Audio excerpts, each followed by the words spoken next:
I never thought I'd be posting here. Always read these stories thinking, man, how do people not see the signs? Well, turns out I am the oblivious one now. My wife Jessica and I have been married for 9 years. We have 2 kids, 7M and 5F. A nice house in the suburbs, the whole American dream package. Things were good. Not perfect, but what marriage is. We had our ups and downs like anyone else, but I thought we were solid. Looking back, the signs started about 6 months ago. Jessica started getting really into fitness. She never cared much about working out before, but suddenly she was buying new workout clothes, leaving for the gym at odd hours, and was super protective of her phone. Classic signs, right? But stupid me, I was actually proud of her for taking care of herself. She started dropping comments about how I should work on myself too, and how some men her age still look amazing. She point out guys at restaurants or the mall and say things like, see how fit he is. That's attractive. It hurt, but I figured it was just her new fitness kick making her a bit obsessed. The real red flag was when our son Tommy started taking karate lessons. Jessica insisted on taking him to every single class. She come home all giggly and energized, talking about how empowering it was for Tommy. She never let me take him, always had some excuse ready. You wouldn't understand the techniques, or Tommy feels more comfortable with me there, or I already have a good rapport with the instructor. The instructor? Fucking Tyler. Early 30s, former MMA fighter with tattoos and that douchey undercut hairstyle. Should they seen it coming? Jessica started mentioning Tyler in casual conversation. Tyler says this. Tyler thinks that. I mentioned once that she seemed to talk about him a lot, and she flipped out. Called me insecure and jealous. Said I was suffocating her, and this is why women cheat. That last comment stuck with me. Why would she even go there? Then came the late-night emergency meetings for her volunteer work at the PTA. The sudden need for girls' nights with friends I never heard of. The lingerie receipts in her email that I stumbled across when using her laptop. She claimed they were for us, but never wore them with me. I became suspicious but kept telling myself I was being paranoid. Until last Tuesday, when everything came crashing down. So last Tuesday. God, it feels like a lifetime ago. I got off work early, surprise half day that I didn't tell Jessica about because I wanted to take the kids for ice cream as a surprise. I picked them up from school and we had a great time at this new ice cream place that opened downtown. The kids wanted to show Jessica their ice cream mustaches, so I took some cute photos of them. When we got home around 3 p.m., Jessica's car wasn't in the driveway, which was weird because she usually works from home on Tuesdays. I figured maybe she went grocery shopping or something. I helped the kids with homework, and we decided to make dinner as another surprise for Jessica. Around 5 p.m., I realized I needed to grab something from our bedroom for the dinner prep. As I walked upstairs, I heard our shower running. Jessica must have gotten home while we were making noise in the kitchen and decided to shower before saying hello. Kinda rude, but whatever. I knocked on the bathroom door and said, "Hey babe, didn't hear you come in. The kids and I are making dinner." There was this weird pause, then a shaky, "Oh. I'll be out in a bit." Something in her voice just sounded off. Call it husband's intuition. I opened our bedroom door and immediately noticed things weren't right. Her workout clothes were thrown all over the floor, which was unusual because Jessica is obsessively tidy. Then I saw a man's jacket on our bed. A jacket I'd never seen before. My heart dropped into my stomach. I texted my buddy Mike. I think Jessica is cheating. There's a man's jacket in our room and she's in the shower. He immediately called me but I rejected it. I couldn't talk. He texted back. Take photos of everything now. Don't confront yet. I quickly snapped pics of the jacket, then noticed her phone on the nightstand. Jessica never leaves her phone unattended. It was like the universe was giving me a sign. I never snooped before, but in that moment, I didn't hesitate. Her phone was unlocked. I went straight to her messages and saw a conversation with karate at the top. I opened it and holy shit. The texts between them were explicit. Photos I can't unsee. Plans to meet when I was working. Messages about how exciting it was to sneak around, and how the risk made the sex better. Apparently, they'd been having sex in our house, in our bed, while the kids were at school. They'd been meeting at his apartment. In his car. Even in the goddamn karate studio office after classes. For months. I scrolled back and saw a message from 2 days ago. Tyler. Can't wait to see you tomorrow. Your husband working late again? Jessica. Yeah, the idiot has no clue. Says he's got a big project. His big project is giving me time with you throwing kisses. I felt physically sick. I took screenshots of everything and emailed them to myself. Then I heard the shower turn off. I put her phone back exactly where it was and went downstairs in a daze. The kids were still working on dinner, thank God. I told them mommy wasn't feeling well and we should be quiet. Then I texted Mike again. You were right. It's the fucking karate instructor. I have proof. About 10 minutes later, Jessica came downstairs looking freshly showered and nervous. She seemed surprised to see us all. Oh, you guys are home early. I somehow managed to stay calm and said, yeah, half day at work. We wanted to surprise you with dinner. She got this fake sweet look and said, that's so thoughtful. Let me help. Then she added, I just got back from the gym and needed to shower. I nodded and asked casually, how was your workout? Great. Really intense. She was fidgeting with her wedding ring. Her tell when she's lying. I was about to say something when our doorbell rang. Jessica's face went white. She practically jumped and said, I'll get it. But I was closer to the door and said, no, they got it. When I opened the door, there he was. Fucking Tyler, looking smugly confident in his stupid, Westside Karate t-shirt. Hey man, Jessica left her water bottle at class this morning, just dropping it off, he said smoothly, holding up a pink water bottle I'd never seen before. I noticed he had no jacket on, despite it being pretty chilly outside. I just stared at him, my mind connecting all the dots. Jessica appeared behind me, her voice unnaturally high. Oh, Tyler, thanks so much, you didn't have to come all this way. I took the water bottle, said, thanks, and closed the door in his face. Then I turned to Jessica and asked calmly, I thought you said you were at the gym? She stammered, I was. I mean, I stopped by the karate studio first to ask about Tommy's progress. At 9 a.m., when Tommy's in school? And when the studio isn't even open yet? The lies were just piling up. She got defensive. Are you checking up on me now? God, Dave, you so controlling. She stormed off to the kitchen to see the kids. I stood there in our hallway, holding this stupid pink water bottle that was obviously some kind of signal between them. I checked my email to make sure the screenshots had gone through. They had. I had all the evidence I needed. The rest of that evening was surreal. We had dinner as a family. Jessica was overly cheerful, complimenting the kids on their cooking skills. I barely touched my food, watching her act like everything was normal while my entire world was imploding. After we put the kids to bed, I told Jessica I needed to check something in the garage. Instead, I went to our bedroom and found the jacket was gone. She must have hidden it while I was getting the door. I searched and found it stuffed in the back of her closet, along with a gym bag that contained men's underwear and a toothbrush. This wasn't just a fling. This guy had been living in our house part-time. I took more photos, then put everything back exactly as I found it. When I went back downstairs, Jessica was on her phone, probably warning Tyler that I might be suspicious. Little did she know, I'd already contacted a lawyer friend for a consultation the next morning. I wasn't about to confront her without a plan. If she wanted to play games, she was about to find out I wasn't the clueless husband she thought I was. That night, I slept in the guest room, telling her I might be coming down with something and didn't want to get her sick. The truth was, I couldn't bear to lie next to her. Not after what I discovered. Not knowing that just hours earlier, she'd been in our bed with him. I lay awake all night, replaying our 9 years together, wondering how many other lies she'd told, how many other men there might have been. Wondering how I'd tell our kids that their family was about to change forever. The confrontation was coming, but first, I needed to protect myself and my children. The storm was about to hit, and Jessica had no idea what was coming her way. The next morning, I called in sick to work and dropped the kids off at school myself. Jessica tried to take over, saying she always handles school drop-offs on Wednesdays, but I insisted.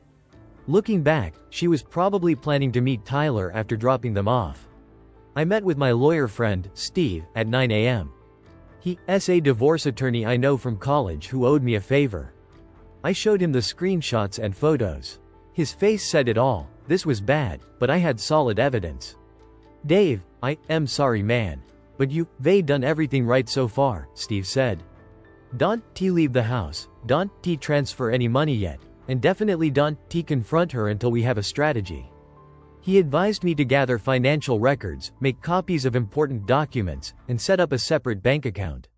He also suggested getting STD tested. Fuck, I hadn't even thought of that, and recommended I start documenting all interactions with Jessica and the kids. By noon, I had a new bank account, copies of our financial statements, and had changed all my personal passwords. I also set up a meeting with a child custody evaluator for the following week. When I got home, Jessica's car wasn't there. I called her cell and she answered on the first ring, sounding annoyed. What, Dave? I am at Target getting groceries. Just wondering where you were. When will you be home? We need to talk. There was a pause. About what? Just some stuff. Nothing major. I tried to sound casual. I'll be home in an hour. She hung up. I used that hour to set up a voice recorder app on my phone. Steve had warned me that Pennsylvania is a two-party consent state for recordings, but said having them could still be helpful for my own reference even if not admissible in court. Jessica came home with exactly 2 grocery bags, not enough for the big shopping trip she claimed to be on.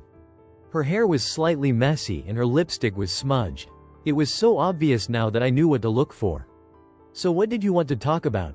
She asked, barely making eye contact as she unpacked the groceries. Let's sit down, I said, gesturing to the living room. She rolled her eyes but followed me. Is this about Tyler dropping off my water bottle? Because if you going to be jealous about every man I interact with. I know you sleeping with him, I said flatly. Her face went through a series of emotions. Shock, panic, then settling on indignation. What the hell are you talking about? Are you serious right now? I saw the messages on your phone, Jessica. I saw the pictures you sent him. I found his jacket, his underwear, his toothbrush hidden in your gym bag. She switched tactics immediately. You went through my phone? You invaded my privacy? She stood up, voice rising. How dare you? How dare I? They been fucking Tommy's karate instructor in our bed while I am at work. I was shouting now too. Lower your voice. The neighbors will hear you, she hissed. I don't give a shit who hears. They been sneaking him into our house for months. She suddenly burst into tears. The fakest crying they ever seen. It's not what you think. Tyler and it just happened. I was vulnerable, and you haven't been there for me emotionally. Save it, Jessica. I read your messages. This wasn't some one-time mistake. You planned it. You enjoyed it. You literally called me an idiot who has no clue. Her fake tears dried up instantly. Her face hardened. Fine. You want the truth? Tyler makes me feel alive. When was the last time you made me feel anything? Boring, Dave. Predictable. Safe. Tyler is exciting. That hurt, but I was beyond caring at this point. And that justifies betraying our family? Lying to me? Bringing him into our home? Around our kids? The kids never saw anything, she snapped. And they loved Tyler. He's great with them. Don't you dare bring our children into this. You think Tommy would love knowing his karate teacher is screwing his mom? She actually laughed, a cold, dismissive sound. Maybe I'll just take the kids and go live with Tyler.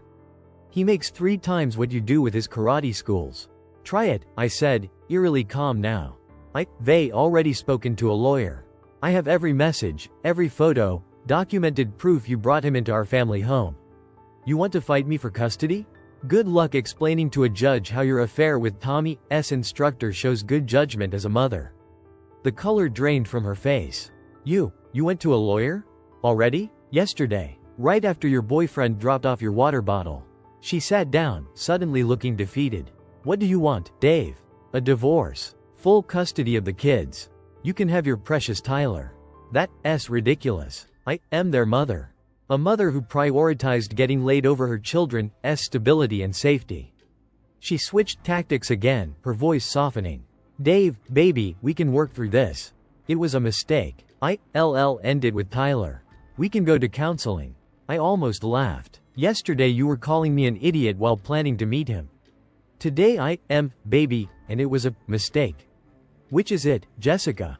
People say things they don't mean when they caught up in someone. Tyler doesn't mean anything to me. Not like you do. Is that why you told him our marriage was basically over anyway, and you were just staying for the kids? Or why you two were discussing when would be the right time to tell me about your relationship?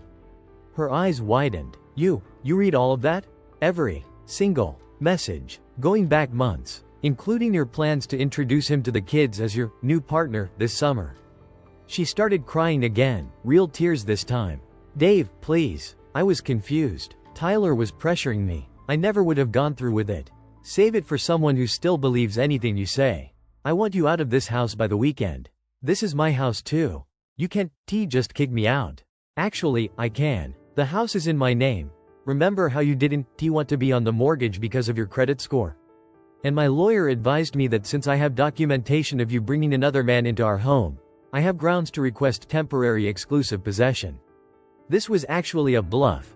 Steve had mentioned it was possible but not guaranteed, but Jessica didn't know that. She stood up, her face contorted with rage. You fucking planned this. You trying to take everything from me. No, Jessica. You did this. You threw everything away. I am just protecting what's left. She grabbed a vase from the coffee table and hurled it against the wall, shattering it. You regret this. Tyler and I will take you for everything you have. Tyler the karate instructor versus me, the partner at an accounting firm with documented evidence of your affair? Good luck with that strategy. She stormed upstairs, and I heard drawers being yanked open and slammed shut. I texted Steve, confronted her. She's packing. What now? He replied immediately, stay calm. Document everything. If she gets violent, call 911. Do not leave the house. Do not touch her. If she leaves with the kids, call me immediately. I sat there, listening to her rage around upstairs, feeling strangely empty. 9 years of marriage, ending like this. But beneath the emptiness was something else, relief. The lying was over. The pretending was over. Whatever came next would at least be real. Jessica didn't leave that night. Instead, she locked herself in our bedroom and refused to come out. I slept in the guest room again, barely sleeping at all. My mind kept replaying everything. The messages I read, her cold laugh when she suggested taking the kids to live with Tyler, the look on her face when she realized I'd been to a lawyer. The next morning was Thursday, and we had to maintain some semblance of normalcy for the kids. We silently worked around each other getting them ready for school. I could tell Tommy sensed something was wrong. He kept looking between us with worried eyes. Emma, being younger, just seemed confused by the tension. After I dropped them off, I came home to find Jessica sitting at the kitchen table, looking surprisingly composed. We need to talk about how we're going to handle this, she said calmly. For the kids. I sat down across from her, keeping my distance. I agree. They've been thinking, she started, sounding rehearsed. You rewrite that I made a terrible mistake. But blowing up our family over it seems extreme. The kids deserve better. The kids deserve parents who model honesty and respect, I replied. Which is why I can't stay married to you. Her calm facade cracked slightly. Dave, do you have any idea what divorce will do to them? To their sense of security? To their future? Do you have any idea what it would do to them to grow up watching their father be disrespected and cheated on? What kind of example would that set? She leaned forward. No one has to know. We can work through this privately. I already know, Jessica. I can't unknow it. I can't unsee those messages or unhear the things you said yesterday. People recover from affairs all the time, she insisted. Marriages can be stronger for it. Not when there's no remorse, I said. You not sorry you did it. You sorry you got caught. She didn't deny it, which told me everything. What if? She hesitated. What if we tried an open marriage? You could see other people too. I almost laughed at the absurdity. Is that what Tyler wants? To keep screwing my wife while I date other women? Is this his idea of a solution? Her silence confirmed my suspicion. I am not interested in an open marriage. I wanted the one we promised each other 9 years ago. Faithful, honest, respectful. People change, Dave. What worked 9 years ago doesn't always work forever. Then you should have had the decency to tell me you wanted out before sleeping with someone else. You don't get to rewrite the rules after you've already broken them. We went back and forth like this for hours. She cycled through every manipulation tactic. Guilt. Think of the children, gaslighting. You were emotionally absent, blame shifting. You worked too much, minimizing. It was just physical, false equivalence. You spend too much time with your friends, and finally, threats. Make sure the kids know this is all your fault. By mid-afternoon, I was emotionally exhausted. The weight of it all, the betrayal, the lies, the realization that the woman I thought I knew was capable of such calculated deception, crashed down on me. I went to the bathroom and broke down completely, sobbing silently so she wouldn't hear me. When I came out, Jessica was on the phone, speaking quietly. She hung up when she saw me. That was my sister, she said, though I doubted it. She thinks I should stay with my parents for a few days while we figure things out. Fine, I replied, too drained to argue. But we need to tell the kids something. We say I am helping grandma with some house projects, she suggested. No need to upset them until we know what's happening. I reluctantly agreed, if only to buy time to consult with the child custody evaluator. Jessica packed a suitcase while I picked up the kids. That evening, we put on a show of normalcy for them, though Tommy definitely knew something was wrong. After dinner, Jessica told them she needed to help grandma for a few days. Emma cried a little, but Tommy just looked at me with those knowing eyes that broke my heart. After they went to bed, Jessica came to me with divorce papers she printed out. I had these drawn up today, she said. It's a fair settlement, joint custody, I keep my retirement account, you keep the house, we split everything else. I laughed bitterly. You think I am going to sign divorce papers you had drawn up? After everything? Not a chance. We use my lawyer. Dave, don't be difficult. This is the cleanest way. Clean for who? You and Tyler? So you can play happy family with my kids? Her face hardened. They my kids too. And Tyler loves them. Tyler doesn't even know them. I exploded. He knows Tommy from karate class.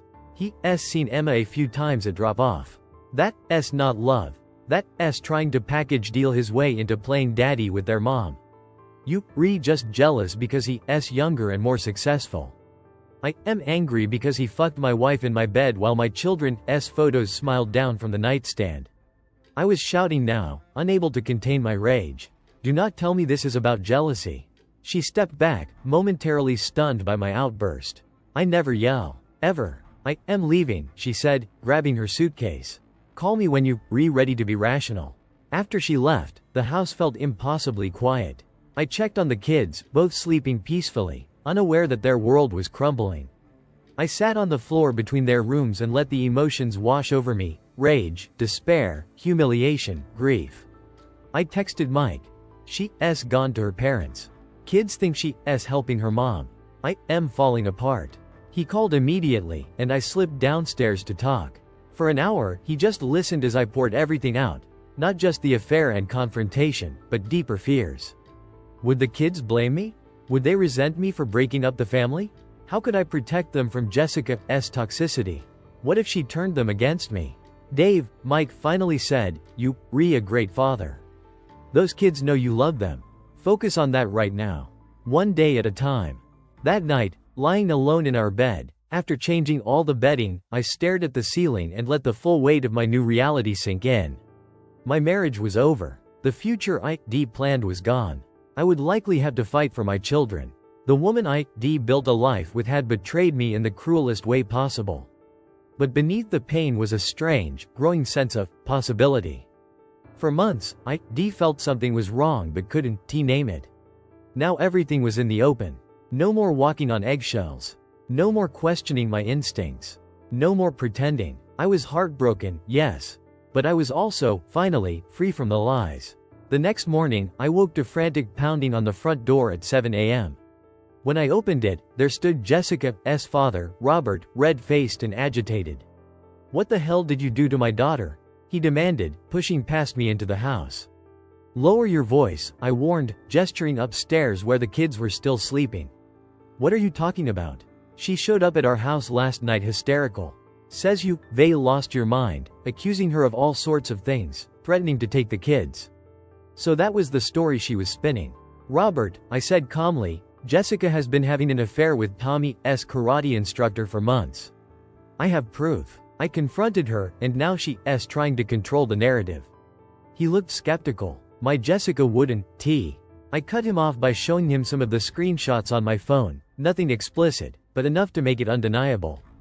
The color drained from his face as he scrolled through message after message. When he handed my phone back, his hands were shaking. I don't know what to say, he mumbled. Carol and we had no idea.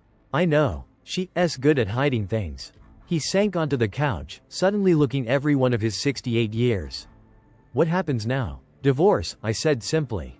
I am meeting with lawyers about custody arrangements. The kids, he said, his voice breaking. They're so young.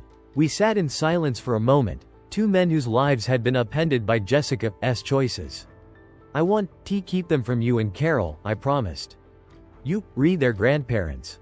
None of this is your fault. He nodded gratefully, tears in his eyes. Thank you. And Dave, I am so sorry. After he left, I felt strangely lighter. At least someone in Jessica's family knew the truth. The story wouldn't be entirely hers to manipulate. As I made breakfast for the kids, I realized something important. I would survive this. It would hurt. It would be messy. But I would get through it, and I would make sure my children knew they were loved, secure, and protected, even as their family changed shape. For the first time since finding Tyler's jacket on my bed, I felt a tiny spark of hope. It's been 3 weeks since I discovered Jessica's affair, and I feel like they lived a lifetime in that short span. So much has happened that I wanted to update you all and thank everyone who commented on my previous posts with advice and support. The weekend after Jessica went to her parents', I had to figure out how to tell the kids something was wrong. They kept asking when mommy was coming home, and the helping grandma excuse was wearing thin. I consulted with the child psychologist Steve recommended, who advised being honest but age-appropriate. So that Sunday, I sat them down and explained that mommy and daddy were having some grown-up problems and might not live together anymore. Tommy immediately asked, "Is it because of Mr. Tyler?" which floored me. When I gently asked what he meant, he said, "Mommy looks at Mr. Tyler the way Aiden's mom looks at her new husband, not her old husband. Kids see everything, man. Everything." Emma just wanted to know if she would still get to have her room at both houses. I assured both of them that no matter what happened between mommy and daddy, we both loved them more than anything in the world, and that would never change. Meanwhile, Jessica started playing hardball.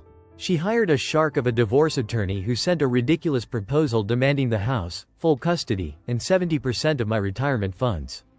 Steve said this was a standard opening gambit and not to panic. Then came the smear campaign. Jessica told our mutual friends that I had been emotionally abusive and controlling, which is why she sought comfort elsewhere. Several friends immediately took her side without even hearing mine. It was crushing to realize how easily people I thought knew me could believe I was some kind of monster. But others surprised me. My neighbor Ryan, who I'd always been friendly with but not close to, showed up with beer and pizza one night after seeing Jessica's tearful performance at a neighborhood barbecue. "They seen how you are with those kids," he said. "No way you the bad guy here. The real bombshell dropped 10 days ago. Jessica's best friend Amber called me asking to meet for coffee. I was wary but agreed. At the cafe, Amber looked nervous and kept checking over her shoulder. Jessica doesn't know I am talking to you, she started. But I can't keep quiet anymore. She proceeded to tell me that Tyler wasn't Jessica's first affair. There had been at least 2 others that Amber knew of, a personal trainer 2 years ago and a client from Jessica's marketing firm last year. Both were brief, but Jessica had bragged about them to Amber, saying she deserved some excitement, and I was too boring to notice. Amber also revealed that Jessica and Tyler had been planning to move in together for months. They already looked at apartments and discussed how to transition the kids to the new arrangement. Tyler had been pushing Jessica to tell me, but she kept stalling because, according to Amber, she wasn't ready to give up the financial security. I asked Amber why she was telling me this now, after keeping Jessica's secrets for years. "Because she's lying about you," Amber said. "And because she's brought Tyler to my house twice to spend time with your kids without telling you. She's introducing him as mommy's special friend, and telling them they'll be seeing a lot more of him soon. It's not right." I was livid. Jessica had only been allowed supervised visits with the kids at her parents' house while we sorted things out. Sneaking them to Amber's to meet Tyler violated our temporary agreement. Armed with Amber's statement, which she agreed to put in writing for my lawyer, and text messages she provided showing Jessica's plans, I filed for an emergency custody hearing. The judge granted me temporary full custody with supervised visitation for Jessica, pending a full evaluation.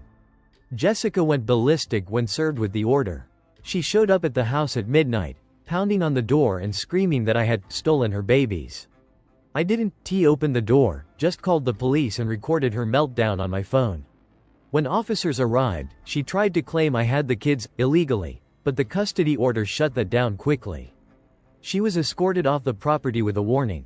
The next day, she sent a barrage of texts alternating between threats, "I'll destroy you, please.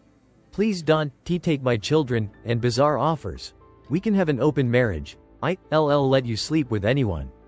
I didn't respond to any of it, just forwarded everything to Steve, who added it to our growing file of Jessica's erratic behavior. As for Tyler, karma hit him fast. Turns out, sleeping with clients' moms is bad for the karate business. After several parents, including Ryan, bless him, pulled their kids from Tyler's classes and explained why, the owner of the franchise called me personally to apologize and informed me Tyler had been let go. Apparently, this wasn't his first inappropriate relationship with a student's mom, just the first time he got caught. Last week, Jessica's father called me. He and Carol had finally gotten the full story from Jessica after she broke down during a family dinner. Robert was calling to let me know they supported my custody petition and would testify on my behalf if needed. "We raised her better than this," he said, his voice heavy with disappointment. "Carol and I have been talking. We think Jessica needs help. Real help. This isn't just about the affairs. There's something not right in how she's handling this, in how she talks about you and the kids like props in her life rather than people." I felt an unexpected wave of sympathy for them. In some ways, Jessica had betrayed her parents too. Yesterday was the turning point. Jessica showed up for her supervised visitation with the kids at her parents' house actually sober and calm for once. Afterward, she asked if we could talk privately. She looked terrible, hair unwashed, dark circles under her eyes, clothes hanging loose on her frame. For the first time, I felt no anger looking at her, just a deep sadness for what could have been. "I am checking myself into a treatment facility," she said without preamble. "Dad thinks I might have borderline personality disorder. It would explain some things." I nodded, unsure what to say. "I am not asking for forgiveness," she continued. "I don't deserve it. But I want to get better, for the kids. And I want to give you what you deserve, freedom from me." She handed me a manila envelope. Inside was a signed agreement accepting all the terms my lawyer had proposed. The house would remain mine. We have joint legal custody, but I have primary physical custody, with Jessica having supervised visitation until her treatment team deemed it safe for unsupervised time. "Why the change of heart?" I asked, suspicious after weeks of vitriol and manipulation. "Tyler's engaged," she said flatly. "To his ex-girlfriend. They apparently been back together for a month. While he was still." She trailed off, unable to finish the sentence. I felt no satisfaction at her pain, just a weary sense of inevitability. The man who helped her betray her family had betrayed her too.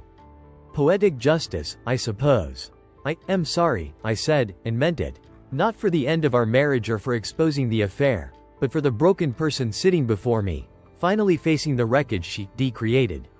So that's where things stand now. The divorce will be finalized in about 2 months. Jessica checked into treatment yesterday for a 90-day program. The kids are doing better than I expected. We started family therapy, and their therapist says they're remarkably resilient. As for me, I am taking it one day at a time. Some days I am angry. Some days I am devastated. Some days I actually feel hopeful about the future. They started reconnecting with friends I drifted away from during my marriage. Jessica didn't like most of them. Red flag I ignored. I joined a divorce support group that meets weekly, which helps more than I expected. The hardest part is letting go of the life I thought I had. For years, I believed I was in a normal, mostly happy marriage with occasional rough patches. Now I have to accept that much of it was a facade. It's like grieving for someone who never actually existed. But there are bright spots too. My relationship with my kids has deepened now that I am their primary caregiver. They rediscovered parts of myself that got lost somewhere along the way. My love of hiking, my terrible but enthusiastic guitar playing, my dorky sci-fi obsession. Last week, Tommy asked if we could have a boys' coding night, and we built a simple game together. Emma and I have tea parties where she serves her stuffed animals and tells me elaborate stories about their adventures. Small moments of joy are starting to outnumber the painful ones. For those going through something similar, here's what they learned. 1. Trust your gut. Those little moments of doubt, those tiny red flags, pay attention to them. 2. Document everything. Screenshots, recordings, where legal, financial records, evidence is your best friend. 3. Find a good lawyer immediately, even if you're unsure about divorce. Knowledge is power. 4. Put your kids first, always. They didn't ask for any of this. 5. Accept help. Pride has no place in survival. 6. Take care of yourself. You can't be there for your kids if you're falling apart. 7. It's okay to mourn. You grieving not just the relationship, but the future you thought you had. I don't know what comes next. Dating seems impossibly far away. The thought of trusting someone again makes my stomach turn. But for the first time in a long time, I am making decisions based on what's actually good for me and my children, not what will keep the peace or maintain a broken relationship. That feels like progress. Small steps toward a new life I never wanted but am learning to build anyway. Thank you all for listening. Your support has meant more than you know. Update. Holy crap, this blew up overnight. Thanks for all the awards and supportive comments. To answer some common questions. 1. Yes, we staying in the same school district so the kids' routines stay as normal as possible. 2. No, I haven't heard from Tyler directly and hope to keep it that way. 3. For those asking if I'll update again. Maybe down the road when there's more to share. 4. To the person who asked if I regret looking at Jessica's phone, not for a second.